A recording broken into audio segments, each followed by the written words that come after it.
Hello. Oh, you respond. That's really beautiful. It's Epiphany Sunday. Are there any people who follow the Christian season calendar? I'm super excited that it's Epiphany Sunday today, and it feels, I use a word called numinous quite often, kind of an inspirited word. It feels numinous that this is the day that we're starting this work. So with whatever you bring, I just want you and even need you to know it is welcome. We need all of your reality for this work. So let's bring it, and I'm going to do the same, and let's see how the Lord wants to do his work in us. Just as I start, I'm not used to bright stages and low lights and all these things. Is there anybody that I know in this room? Like, if I've met you before, can you just wave at me? Thank you, Chandra. That's great. So there's a few that I know that come here to Lakeview, and that's just, a gift to know that I'm coming to be among friends. And so as we do this, I'm going to take a deep breath. You take a deep breath. And I want to warn you. The work that we do here inherently, just because of even naming it, actually activates an internal defense system that we've all been built with. We all have it. And so for this next month, it's very appropriate that this is called wrestling. Wrestling with God, wrestling with ourselves, wrestling with life. If you can imagine like a secure building where, and you see it on movies all the time, there's this great security system and the robbers come in and they trip the laser line and the alarms start blaring. That might happen for you over this next month. And I want you to know that that is excellent. If that happens for you, we're on the right track. If it doesn't happen for you, it might be that you've already started disarming your system. And so this work will become relief and joy and delight in a different way, because ultimately, this is good news. We are heading into very free and lovely territory, but it takes a little bit to get there, a little wrestling. And I'm not an expert wrestler, but I did grow up with two brothers, my older one of which had no trouble hurting me. And so I understand a little bit about wrestling.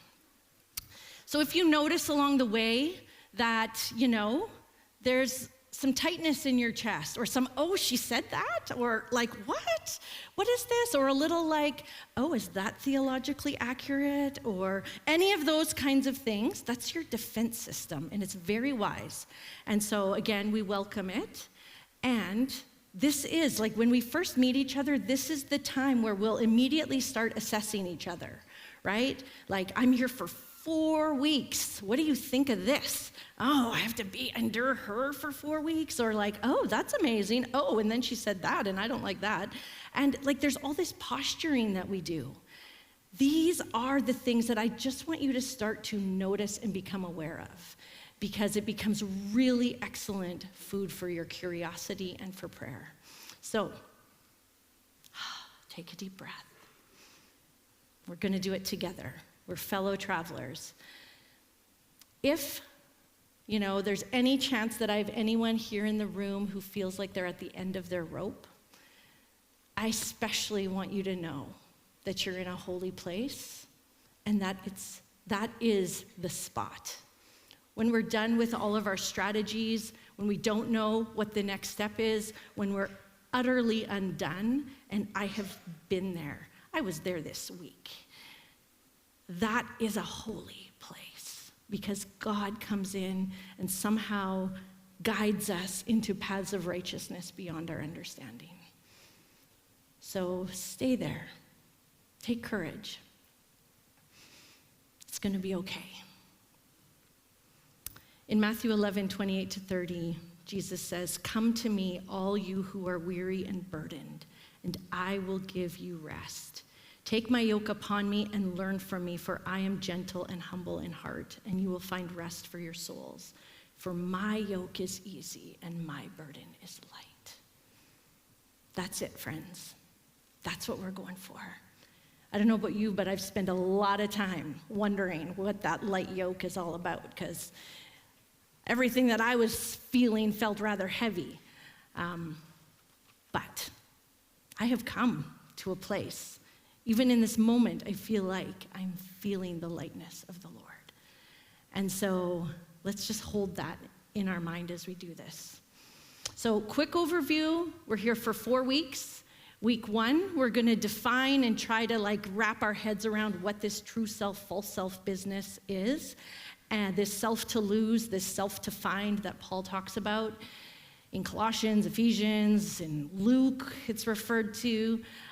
So we've got lots of biblical grounds for this, but it's really hard to get our heads around. And I had a terrible time trying to make this logical and ordered, but I've lived it. And so I'm bringing you my lived experience in this. Next week, I want to talk a bit about our personality system, which the one that I've come to work with, a tool that I've found helpful, is called the Enneagram. And yes, I bring this inside jails and prisons, particularly Pine Grove Women's Correctional in Prince Albert. And it's amazing how the Lord has given us tools to be able to uncover some of the under layers of what we do. And it's amazing how when we can see it, no matter how trapped we are, there is freedom and light and goodness. And then the week after, I want to talk a bit about what it means to lay down our defenses and live into God's kingdom reign right here, right now in our hearts. And then we'll move to the final week, hanging out with the Samaritan woman at the well, and just see what Jesus might offer us in the midst of where he's taken us over the month. So that's a bit of the journey. I'm totally prepared to be sidelined, and we'll just see where it goes from there. You will have a home church guide that you can follow in your home church groups, and not this week, next week. I want us to get a Spotify playlist going. I found the best way to do this work is to marinate a little bit. So we're gonna marinate in song. And I'm wanting a whole slew of genres. So it's gonna be a collaborative thing. So already start paying attention to songs that you feel like kind of illuminate. Because, there's a very good chance you already kind of have a hint about what this journey from our false self to our true self is. And so pay attention to what songs really speak to that for you, because I want you to add them to the list. I've got anywhere from NF to Josh Garrels to U2 to Allie Page, So it might not be everybody's thing, but let's get a whole collection out there and do this work together. This is my prayer. I love this prayer as we begin all things, especially when our defense systems are going to be triggered. So to the degree that you feel open and available, let's pray this prayer over us.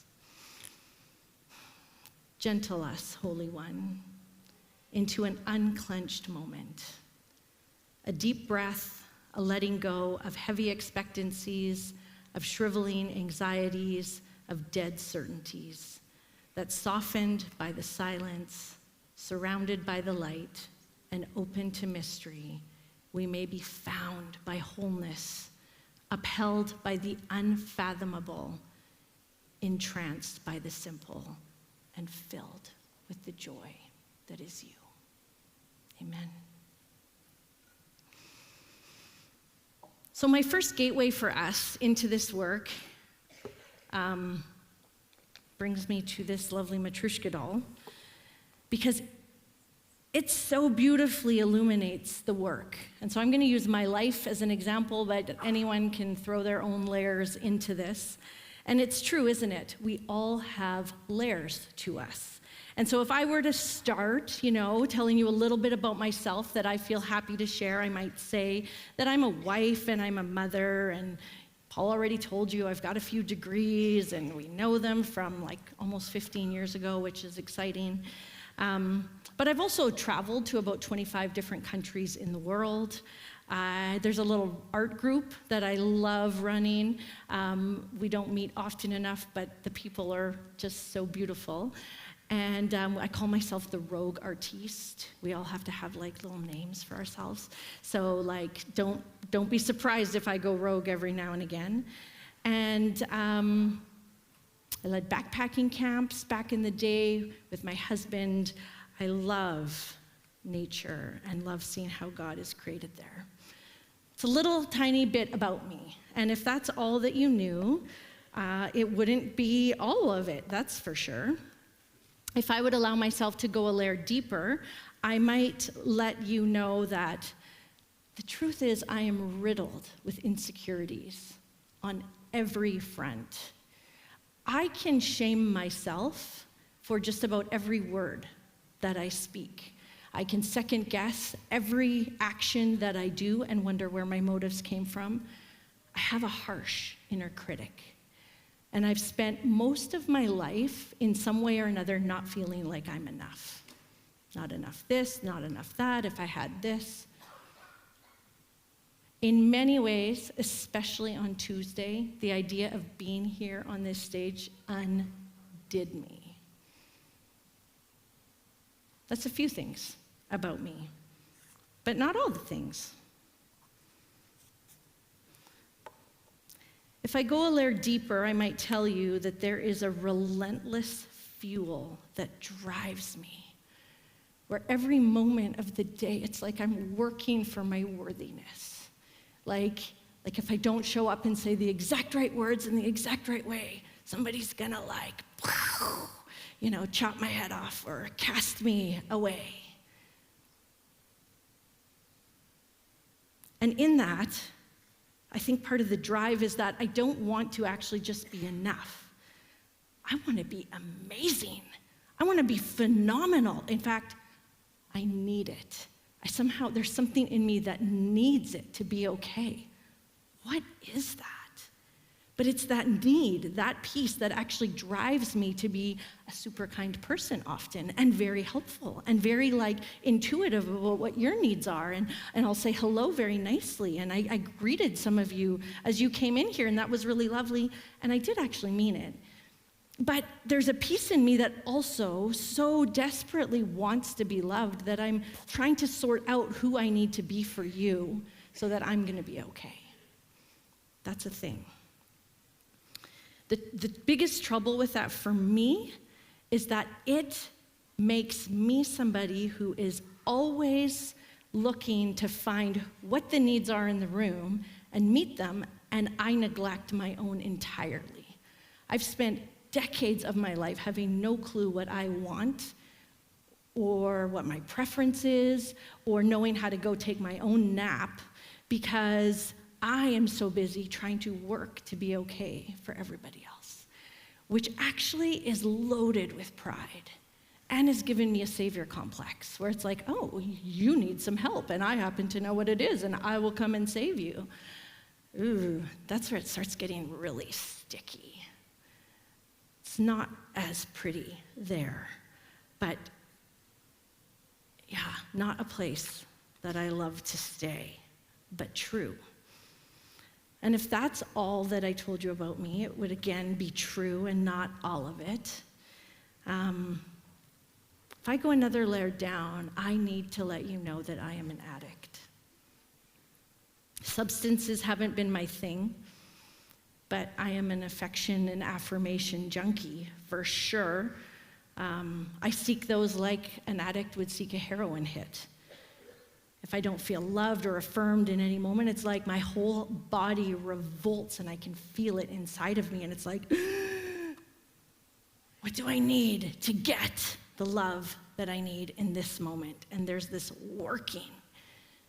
And it's not just affirmation and affection. It's like addictions to control or food or comfort or even rejecting myself. Because if I reject myself first, then any rejecting you might do of me doesn't hurt as much.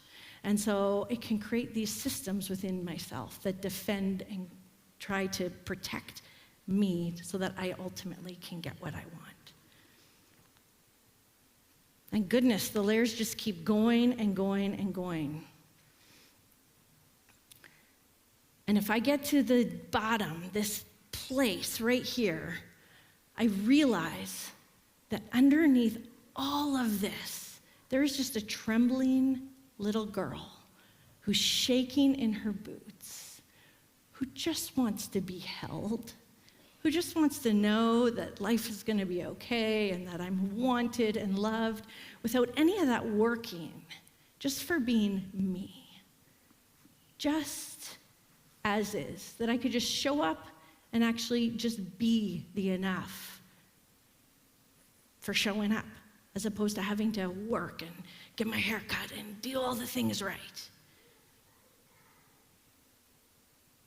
That fear becomes the place that actually ends up fueling the addictions and my vices and my shames and my emotions, my insecurities, and dictates how I allow myself to be known in the world, which always keeps me in a place of going, well, if you actually knew me, you might not actually like me.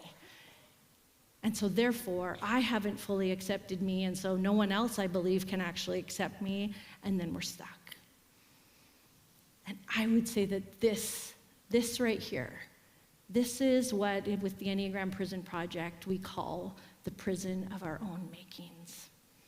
This place that we get stuck in, that we can't get out of, that we just end up staying on automatic for, kind of asleep to these patterns, and we don't even know that we're doing them until we realize that we've hit a wall and it's not working for us, and so we need to stop.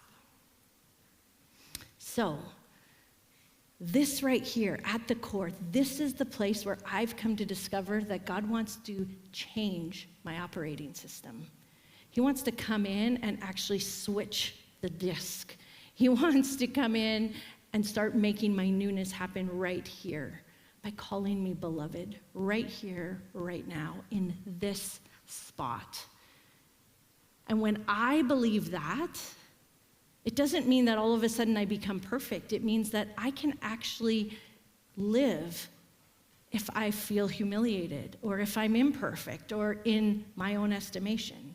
It means that there is a security that is holding me beyond the perceptions of those around me. That's the place that then sets me free to realize my addictions, oh, yeah, they're kind of funny, actually.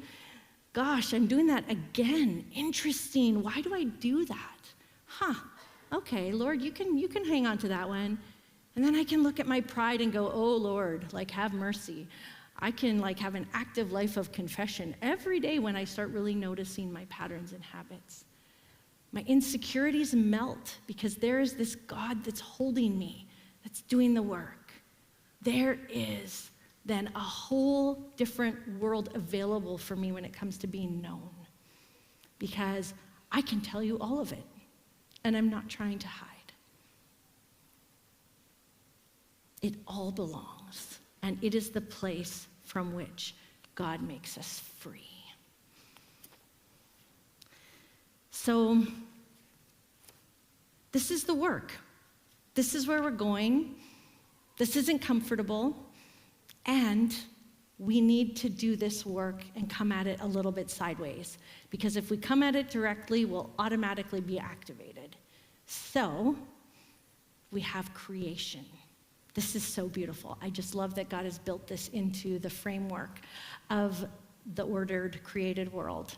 In Romans 1:20, it says, "For since the creation of the world, God's invisible qualities, his eternal power and divine nature have been clearly seen, being understood from what has been made, so that people are without excuse."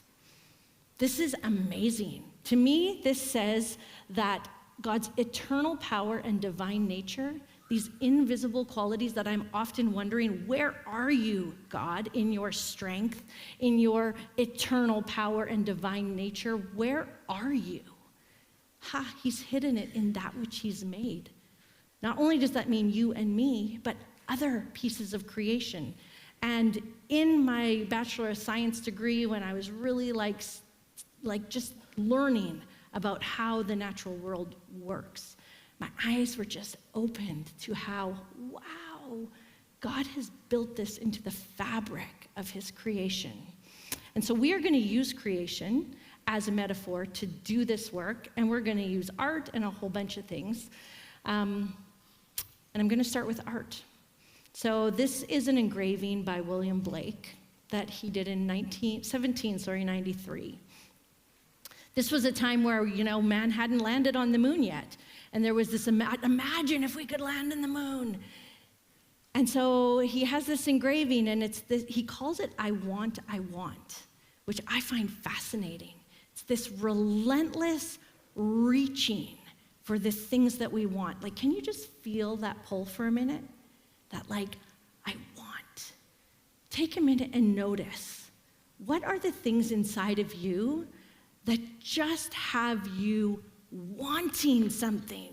This isn't done yet, and I don't care if it's the chocolate chips in the cupboard, or whether it's restoration or wholeness, or whether it's more video games, or whatever it is. There is something inside of us that wants, and it is a relentless reach that never satisfies in the end. Never satisfies. And if you allow yourself to actually notice how your body responds to that, that becomes, I have found, one of my truest guides along the way. My body has a felt sense of that reach, that I need this right now, let's go. And I'm wanting something and I'm pushing for it. If that's a feeling and emotion that you're familiar with, emotion within yourself, then please continue to just pay attention to it. Pay attention to it, because that can wake us up to the real work. And it's so beautiful, though, that these wants that we have never work in the long run. The fact that they never take us home to what we really want is the gift. Because we are made to not only know the fountain and the spring of living water, but to be united with it, to be the spring. Frank Lloyd Wright, an architect. I am not an expert architect, but in 1935, he was asked by a family, he was contracted by them, to see if he could build a house that would view the waterfall on Bear Run Waterfall in Pennsylvania, so that it would be this beautiful house that viewed these falls. And Frank Lloyd Wright is an organic architect, meaning he wants to integrate humans and architect and nature and bring it all together. It just didn't sit right for him. So he ended up building them a house that was the waterfall, in a sense, the spring of water gushing out of it, it kind of looks like. I've been sitting with this image for about a month, just letting it sit with me. Leanne, can you be the spring of living water? It means you don't actually get to take a view. Because if we get a view of something, we can go, oh, wow, that's so beautiful, I'm so amazing, yay, all these things. No, there's something different that happens when it's oh, what if I became available to actually be the springs of living water that Jesus talks about, and allowed that to flow through me? What would that actually be like? And so we've got these two selves inside of us, in a sense. One that really actually reaches relentlessly, trusting our own resources and ability. And then another one that actually has to rest into a radical trust in God, that stops its reaching and actually turns toward God. Do you notice how in the etching of the I want picture, all our desires, our ideals, these things we're trying to be, actually take us away from relationship?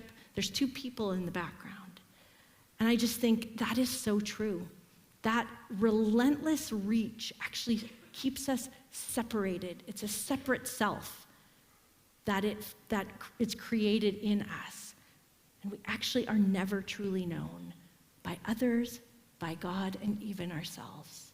Whereas the springs of living water actually make us available to actually be an icon of goodness and beauty in the world. For any Kurt Thompson fans, he offers the Being Known podcast, and that's a phrase he uses all the time, which I've loved.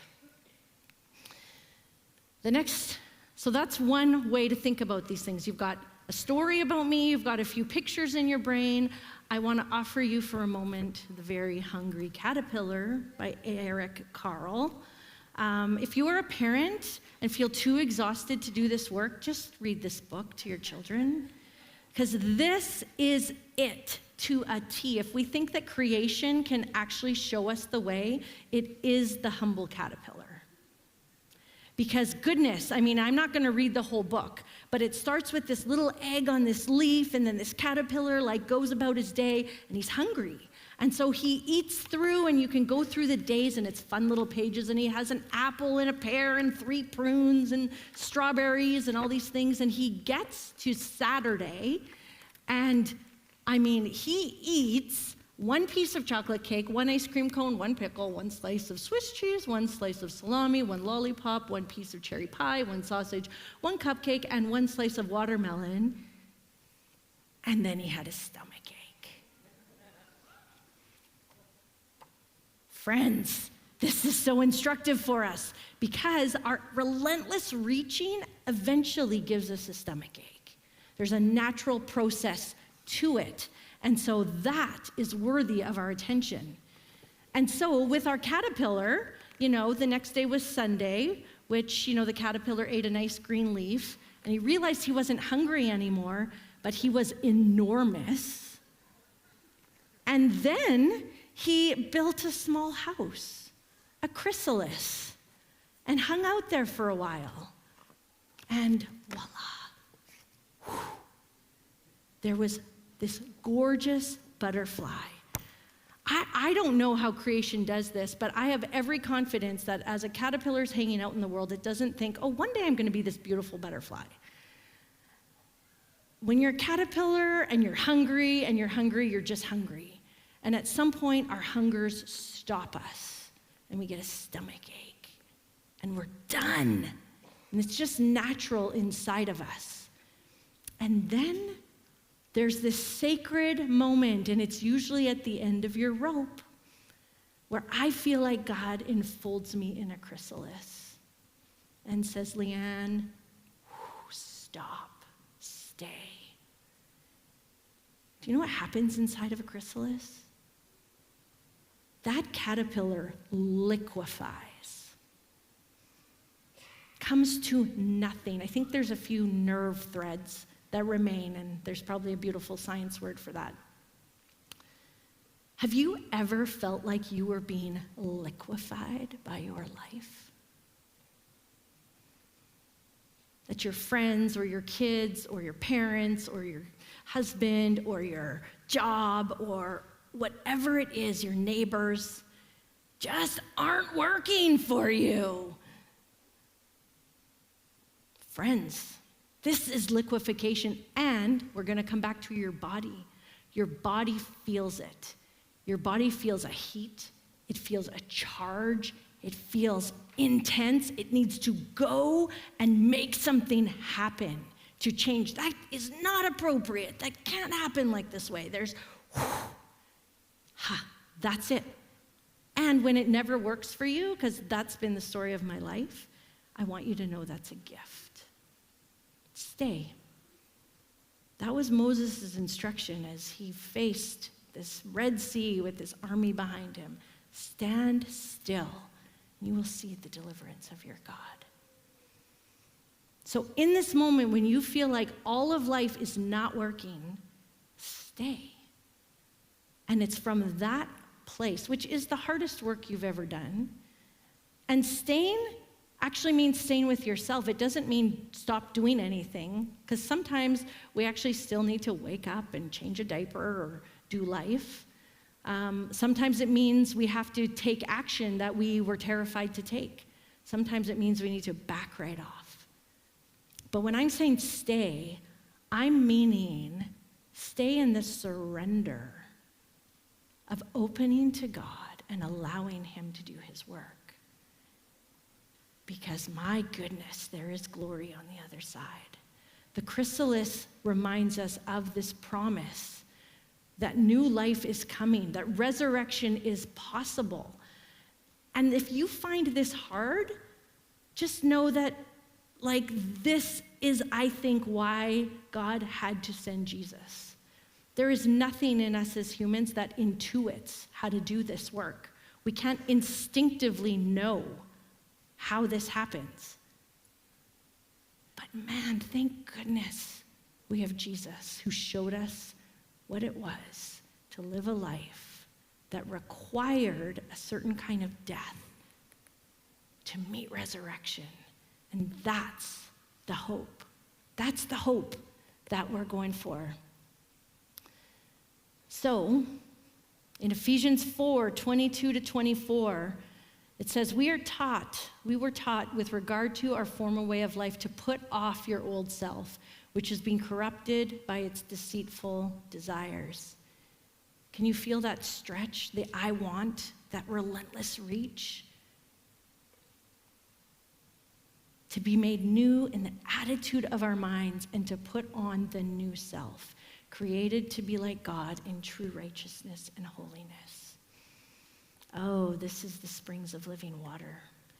This is the glory of the butterfly. This is freedom.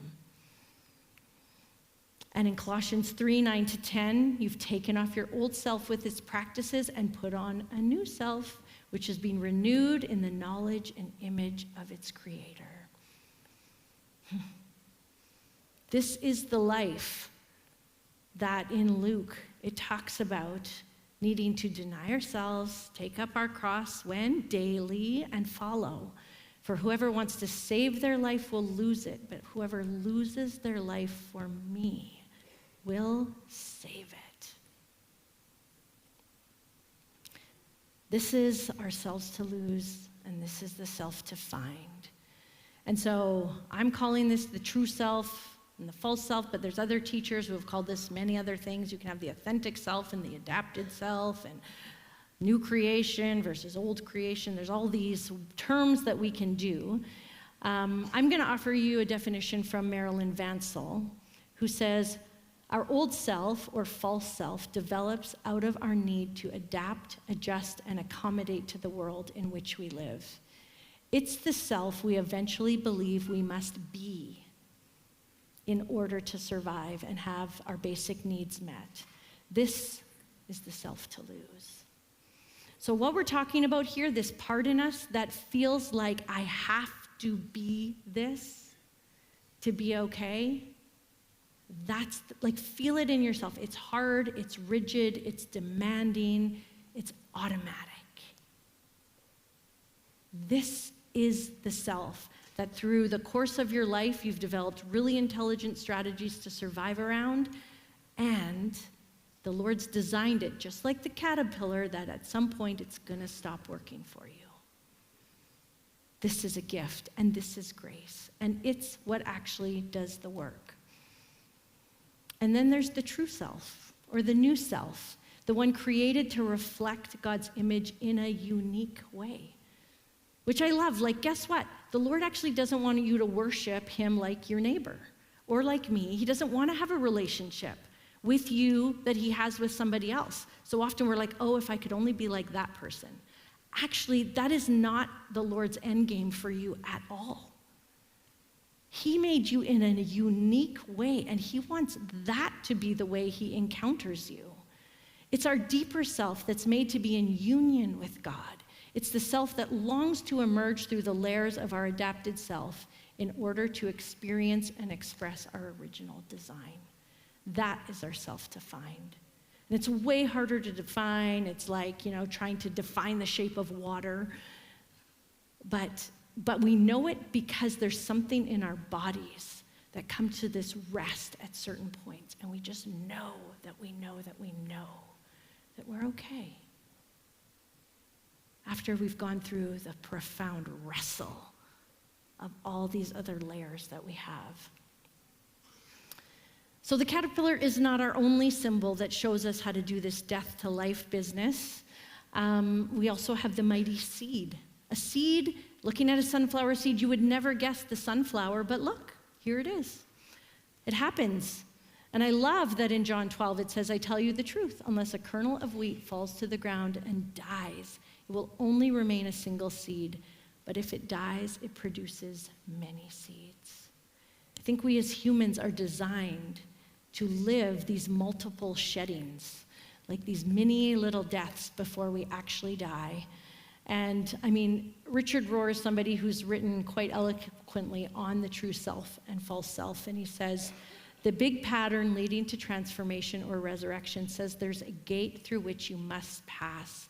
Even though that gate has 1,000 forms, you must die before you die. And then you will know how to die and not be afraid of it. That's what we're talking about. The path of dying and rising is the only path that allows us to say afterward, what did I ever lose by dying? It is the letting go of all we think we are, moving into a world without any experienced context and becoming the person you always were anyway, which you always knew at a depth and yet did not know at all on the surface. Can you feel the liquefaction inside the chrysalis? It's like, and poets have talked about this, like there's a whole thing about how art and the world has tried to express this. T.S. Eliot says, in my end is my beginning. It's a beautiful way to phrase it.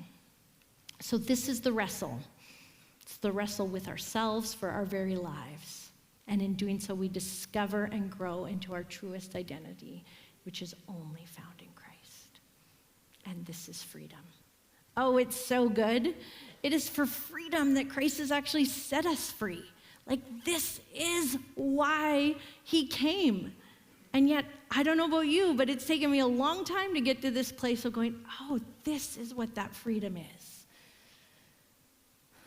So it is worth our effort. It's worth our attention for this month. And it is a lifetime of work. We actually don't come to the end of it. It's like, they're between dragonflies, crabs, snakes, like all of nature actually reflects how many times they have to shed their own skins to become their true form. Like we too. Dragonflies need to shed their, like when they're still a larva, like it can be 5 to 14 times before they actually take on their true form. So again, let's just rest. Notice creation around you. It has shown us how to do this. And take a minute. I want to close with just giving you a few moments to take a deep breath and notice where you are. This journey from our false self into our true selves, we cannot muscle. The part in you that really wants to get there is the part that can't do it. I know that sounds terrible, but isn't it amazing? So I love that this is a growth chart that I'm showing you, because I don't know about you, but I did not muscle my way to be a 49-year-old woman. Like somehow my body just grew and here I am. This is how the Lord, in his grace, actually grows us. Our lives, the people around you, actually are the things that God uses to shape you and liquefy you and melt you so that you can be reborn. And I feel like every single cell in my body needs a different kind of like resurrection. So you will be at multiple phases of this in your life at one time. There might be one moment where it's like, oh, I'm so free in this area that I used to be bound. Well, there's another area that's like, oh, I'm so constricted and trapped. Yes, that's exactly how it works. So in the, multitude of angles within yourself, where do you feel like you're being born? Where are you right at the beginning of growth? Where are you super hungry and unstoppable in your hunger and you just are looking for control or praise or food or whatever it is? Where are you voracious? Just notice. Notice how hard you might be on yourself about it. Where do you not feel like you know the way forward? And where are you free? The sun of God is shining down on it all. causing you to grow and loving you with his unstoppable love. I just want to close with this transforming prayer that you are welcome to join me in to the degree that you feel open. God of making and unmaking, of tearing down and recreating, you are my home and habitation, my refuge and my place of dwelling. In your hollows I am reformed, given welcome and benediction, beckoned to rest and rise again, made ready and sent forth. Lord, may it be so. Amen.